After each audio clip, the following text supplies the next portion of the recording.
سیدنا عبداللہ بن عمر رضی اللہ تعالی عنہما سے روایت ہے کہ رسول اللہ صلی اللہ علیہ وسلم کے پاس ایک شخص آیا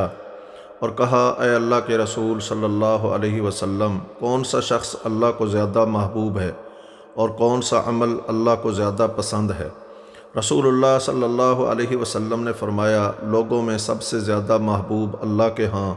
وہ شخص ہے جو لوگوں کو سب سے زیادہ نفع دینے والا ہے، اور اللہ کو سب سے زیادہ پسندیدہ عمل وہ خوشی ہے جو مسلمان کسی دوسرے مسلمان کو دے، یا اس سے مصیبت دور کرے، یا اس کا قرض ادا کرے، یا اس کی بھوک ختم کرے۔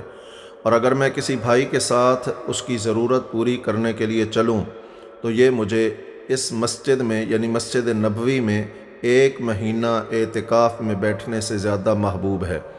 جس شخص نے اپنا غصہ روکا،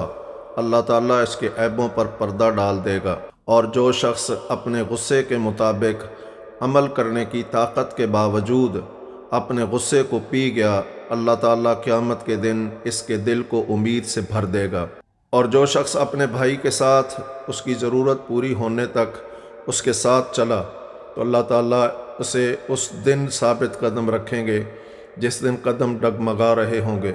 اور یقیناً بد اخلاقی عمل کو خراب کر دیتی ہے،